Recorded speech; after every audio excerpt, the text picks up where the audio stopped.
Hello everyone, welcome back to Telugu recipe cart. ఈరోజు వీడియోలో ఆకుకూర పప్పు చేస్తున్నాను. అది కూడా పచ్చి మామిడికాయ వేసి చేస్తున్నాను. చాలా అంటే చాలా బాగుంటుంది. ఈ రెసిపీలోకి వెళ్ళే ముందు ఇప్పటివరకు మీరు నా ఛానల్ని సబ్స్క్రైబ్ చేసుకోకపోతే ఇప్పుడే సబ్స్క్రైబ్ చేసుకోండి. అలాగే పక్కనే ఒక బెల్ ఐకాన్ ఉంటుంది, దాన్ని కూడా క్లిక్ చేయండి. సో దట్ నేను వీడియో పెట్టిన వెంటనే మీకు నోటిఫికేషన్ వస్తాయి. మరి రెసిపీ ఏంటో చూసేద్దాం. ఇప్పుడు ఫస్ట్ ఒక కుక్కర్ తీసుకొని నేను ఇక్కడ 150 గ్రాముల కందిపప్పు 2 సార్లు వాష్ చేసుకొని వేసుకుంటున్నాను. అలాగే బచ్చల కూర ఇలా చిన్న చిన్న పీసెస్గా కట్ చేసుకొని వేసుకుంటున్నాను. మీరు కావాలంటే పాలకూర కానీ లేదంటే మెంతికూర కానీ ఏదైనా యాడ్ చేసుకోవచ్చు. ఏ ఆకుకూర అయినా బాగుంటుంది.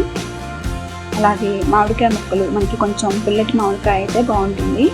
ఇలా పెద్ద పెద్ద ముక్కలుగా కట్ చేసుకొని వేసుకోవాలి. అలాగే చిన్న టమాటో, 1 స్పూన్ పసుపు, రుచికి సరిపడా కారం. నేను ఇక్కడ 1.5 స్పూన్ కారం యాడ్ చేస్తున్నాను. అలాగే ముక్కలన్నీ మునిగే వరకు వాటర్ యాడ్ చేసుకోవాలి. ఇప్పుడు దీని అంతటిని ఒకసారి ఇలా బాగా మిక్స్ చేసుకొని మూత పెట్టి 2 లేదా 3 విజిల్స్ రానివ్వాలి. అప్పుడు మనకి పప్పు బాగా ఉడుకుతుంది. సో ఇలా ఉడికించుకున్నాము. చూడండి, నాకు 3 విజిల్స్కి పప్పు బాగా ఉడికిపోయింది.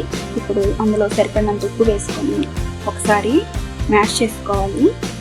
మీ దగ్గర పప్పు గుత్తి కానీ లేదంటే ఇలా ఏదైనా మ్యాషర్ ఉంటే ఇలా బాగా మ్యాష్ చేసుకోవాలి.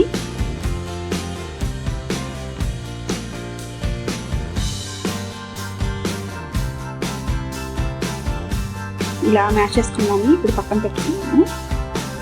ఇప్పుడు ఒక పెద్ద గిన్నె తీసుకుని అందులో పోపు కోసం నేను నెయ్యి వేసుకుంటున్నాను. మీరు కావాలంటే ఆయిల్ అయినా యాడ్ చేసుకోవచ్చు. ఇప్పుడు ఇందులో ఎండుమిరపకాయలు ఇలా తుంచి వేసుకున్నాము. ఇది కొంచెం ఫ్రై అయిన తర్వాత ఇప్పుడు మనం ఆవాలు, అలాగే జీలకర్ర, మీరు కావాలంటే మినపప్పు, పచ్చిమిరపప్పు కూడా వేసుకోవచ్చు.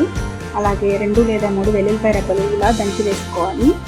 ఇది కొంచెం ఫ్రై అయిన తర్వాత కరివేపాకు యాడ్ చేసుకున్నాం. ఇప్పుడు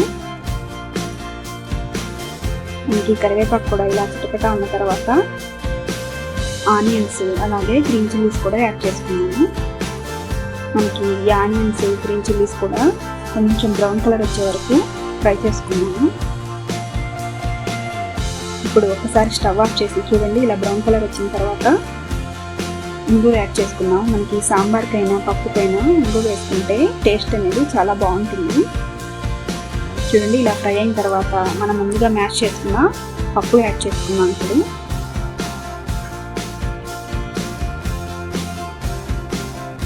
ఇది కూడా ఒకసారి బాగా మిక్స్ చేసుకుంటే మనకి బచ్చల కూర మ్యాంగో పప్పు రెడీ. మీరు కూడా ట్రై చేసి మీకు ఎలా వచ్చిందో మా కామెంట్ సెక్షన్లో షేర్ చేయండి.